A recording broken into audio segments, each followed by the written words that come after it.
इंदौर के अन्नपूर्णा मंदिर क्षेत्र में जिला प्रशासन और नगर निगम की कार्रवाई ने शुक्रवार को पूरे इलाके को तनाव से भर दिया। मंदिर ट्रस्ट की जमीन पर बने निर्माण हटाने पहुंची निगम की टीम का स्थानीय लोगों ने जबरदस्त विरोध किया। विरोध इतना उग्र हुआ कि एक युवती छत से सीधे पैर पर चढ़ गई, वहीं नीचे उतरने को तैयार नहीं थी। पुलिस टीम को काफी मशक्कत करना पड़ी कि तभी अचानक छत का एक हिस्सा भरभराकर गिर गया, जिसके कारण एक पुलिसकर्मी बुरी तरह घायल हो गया। दूसरी तरफ कुछ लोगों ने खुद पर घासलेट डालकर आत्मदाह करने की धमकी दी। महिलाओं और बच्चों ने सड़क पर बैठकर कार्रवाई रुकवाने के लिए जमकर हंगामा मचाया। हालात लगातार बिगड़ते हुए देख पुलिस ने कई लोगों को हिरासत में लिया। इस दौरान पूरे अन्नपूर्णा क्षेत्र में ये माहौल बेहद तनावपूर्ण बन गया था। प्रशासनिक अधिकारियों का कहना है कि ट्रस्ट की भूमि पर वर्षों पुराने अनाधिकृत निर्माण हटाना जरूरी था। वहीं प्रभावितों का आरोप है कि उन्हें अचानक कार्रवाई में निशाना बनाया गया और कोई भी वैकल्पिक व्यवस्था नहीं की गई है। ना तो नोटिस आया है ना आदेश पत्र आया है, तो वो भी किसी ने दूसरे ने हमको मोबाइल पे व्हाट्सएप करा है और क्या बोलते ना वो दिए कार्रवाई करने का।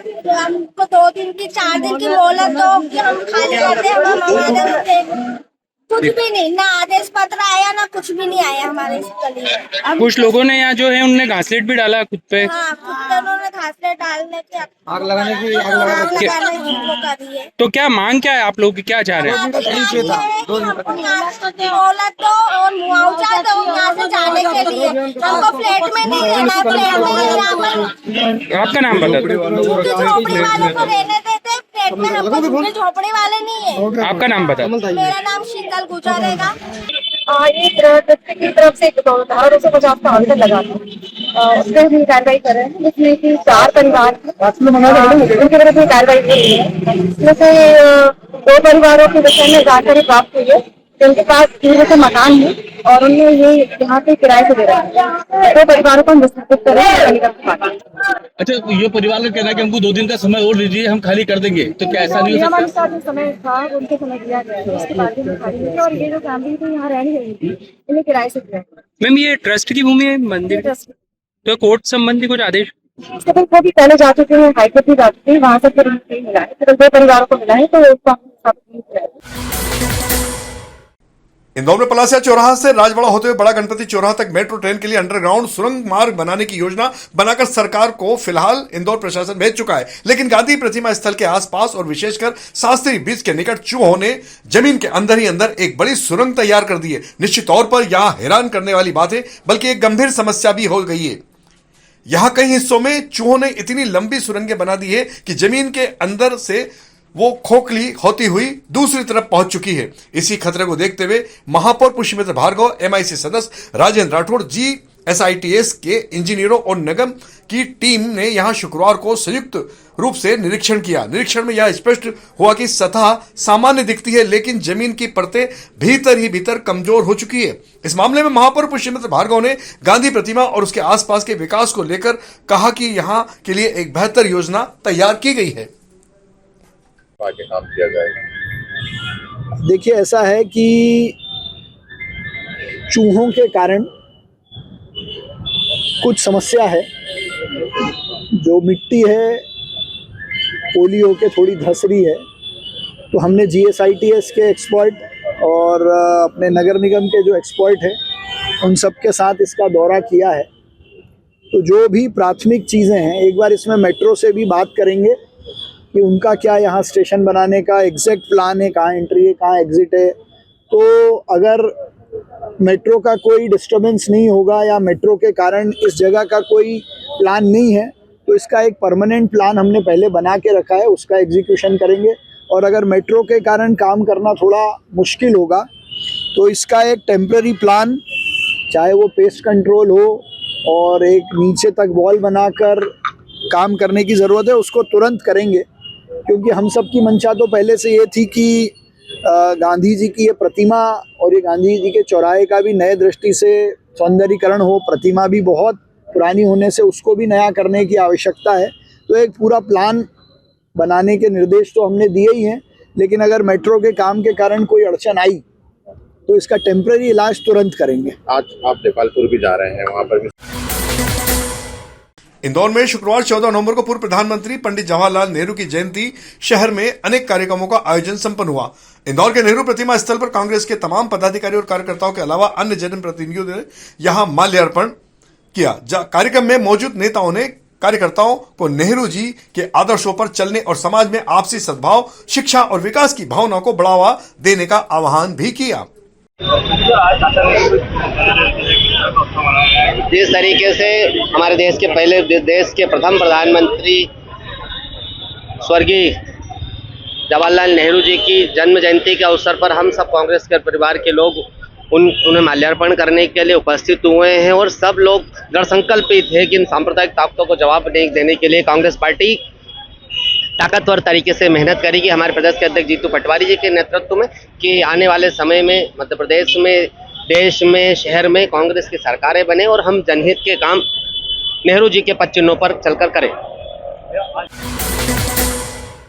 बिहार विधानसभा चुनाव में एनडीए ने स्पष्ट बहुमत हासिल किया है। इस जीत पर इंदौर के महापौर पुष्यमित्र भार्गव ने अपनी प्रतिक्रिया देते हुए कहा कि बिहार की जनता काफी समझदार है और उसने सोच समझकर निर्णय लिया है। बिहार में बाहर है फिर एनडीए की सरकार है का नारा सिर्फ एक जुमला नहीं बल्कि अब जमीनी हकीकत बन चुका है।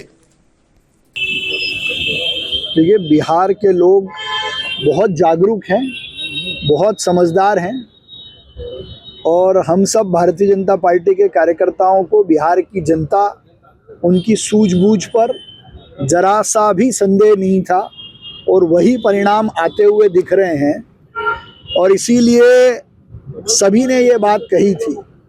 ये कोई राजनीतिक नारा नहीं था कि बिहार में बाहर है और एनडीए की सरकार है।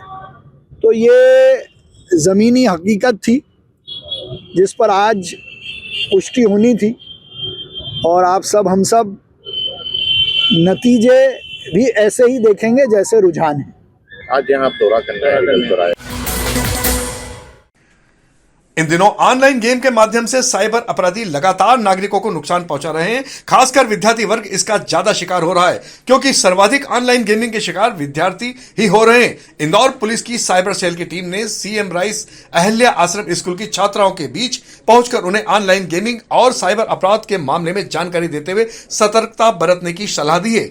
एसीपी क्राइम राजेश दंडोतिया ने इस दौरान छात्राओं को संबोधित करते हुए साइबर अपराधियों से किस तरह से बचा जाए इस मामले में विस्तार से समझाइश दी। कार्यक्रम में लगभग 700 विद्यार्थी और शिक्षकगण उपस्थित थे। सभी ने कहा कि साइबर अपराधियों का शिकार होने पर तत्काल 1930 पर शिकायत दर्ज करें। ऑनलाइन गेम की लत के कारण साइबर फ्रॉड लगातार हो रहे हैं जिसके कारण कई बार शिकार व्यक्ति घातक कदम उठा लेता है। इंदौर क्राइम ब्रांच की टीम ने अवैध मादक पदार्थ के खिलाफ कार्रवाई करते हुए एमडी ड्रग्स के साथ एक और फरार बदमाश को गिरफ्तार करने में एक बड़ी सफलता अर्जित की है। उक्त फरार बदमाश की गिरफ्तारी पर 5,000 रुपए का नगद इनाम घोषित किया गया था। एसीपी राजेश दंडोतिया ने बताया कि पकड़े गए आरोपी का नाम रेहान खान निवासी प्रतापगढ़ राजस्थान है, जो कि इंदौर के कंचनबाग थाना तुकोगंज क्षेत्र में पिछले लंबे समय से निवास कर रहा था और वहां एक टेंट की दुकान पर कार्य कर रहा था। लेकिन आरोपी बाहर से ड्रग्स लाकर यहां लोगों को बेचने का काम भी लगातार कर रहा था। इंदौर कलेक्टर कार्यालय में दलालों और असामाजिक तत्वों का हो चुका है कब्जा। यहां आने वाली भोली भाली जनता को मूर्ख बनाकर रुपए ऐंठने का काम कर रहे हैं असामाजिक तत्व। आय जाति निवासी सहित अन्य तमाम प्रमाण पत्रों के लिए ले रहे बिचौलिए एक बड़ी रकम। जनता की परेशानियों को देखते हुए असामाजिक तत्वों के खिलाफ कार्रवाई की मांग को लेकर शुक्रवार को वकीलों ने कलेक्टर को इस मामले में ज्ञापन देकर असामाजिक तत्वों के खिलाफ कार्रवाई की मांग की है। जी बताइए, क्या मामला है और आपने किस विषय को लेकर ज्ञापन दिया? कलेक्टर ऑफिस में असामाजिक तत्व दलालों का साम्राज्य हो गया है। वकील नहीं है, कुछ भी नहीं है, और उसके बाद भी दलालों के द्वारा आए दिन महिलाओं के साथ छेड़खानी की जाती है और कलेक्टर में उठते से उनको बताया जाता है कि हम कलेक्टर में सर्विस करते हैं। झूठे प्रलोभन दिए जाते हैं कि हम आपका ये काम कर देंगे, ये काम कर देंगे, और उनसे किसी बहाने पैसे ले लिए जाते हैं। और उसके पश्चात जब काम नहीं होता तो आम नागरिक और जनता जो इनके दलालों के द्वारा ठगी जाती है वो इनसे पैसे मांगनी करते हैं या काम करने का बोलते हैं, तो ये उनसे अभद्र व्यवहार करते हैं और आज भी झगड़ा करते हैं। इंदौर में आरपीएफ और जीआरपी ने शुरू की पटरी की पाठशाला और हमारी सवारी रेलवे एसपी पद्म विलोचन शुक्ल ने किया शुभारंभ। डीएवीबी के पीएन मिश्रा, गौतम कोठारी भी थे मौजूद। बच्चों को जिम्मेदार नागरिक बनाने की पहल रेलवे एसपी पद्म विलोचन शुक्ल ने की है। यात्रियों को सुरक्षित और भरोसेमंद यात्रा का भी संदेश दिया है। सर, आज पटरी की पाठशाला का आज रेलवे पुलिस इंदौर द्वारा 2 नए नवाचार प्रारंभ किए गए हैं। पहला पटरी की पाठशाला, दूसरा हमारी सवारी भरोसे वाली। इसका अभियान की शुरुआत हमारे विशेष पुलिस महानिदेशक महोदय रवि गुप्ता सर द्वारा की गई है। संस्थान में बुलाता था। इसी तरीके से आज जो हमारे तो कार्यक्रम के दोनों प्रमुख उद्देश्य है कि पटरी की पाठशाला में हम स्टेशन के आसपास के जो बस्तियां है उसमें स्वच्छता, शिक्षा, स्वास्थ्य और नशे से दूरी है जरूरी, इस अभियान का हमारा प्रमुख हिस्सा रहेगा। ये अभियान हमारे रतलाम, उज्जैन, महू जितने भी निकटवर्ती स्टेशन है वहां भी हम चालू कर रहे हैं। इंदौर में मेट्रो स्टेशन के खातिर शारदा कन्या स्कूल की छात्राओं को किया कैद। मध्य प्रदेश कांग्रेस कमेटी के प्रदेश प्रवक्ता एडवोकेट प्रमोद कुमार द्विवेदी ने बताया कि मेट्रो स्टेशन को बड़ा गणपति पर बनाया जा रहा है जो शारदा कन्या स्कूल के कैंपस में है, जिसके कारण स्कूल की स्थिति बंधक सी हो चली है। मेट्रो स्टेशन निर्माण की खातिर एजेंसी ने स्कूल को चारों तरफ से लोहे के चद्दरों से इस तरह ढक दिया है कि स्कूल की दीवारें अब नजर ही नहीं आती है। स्कूल के मुख्य द्वार को अभी छोड़ा गया है, लेकिन यहां पर वाहनों की आवाजाही और गलत पार्किंग के कारण वह रास्ता बंद हो जाता है, जिसके चलते यहां आने वाले विद्यार्थियों को तमाम परेशानियों का सामना करना पड़ रहा है, बल्कि स्कूल की पढ़ाई भी काफी प्रभावित हो रही है। मामले में नगर निगम और स्थानीय प्रशासन भी ध्यान देने को तैयार नहीं है।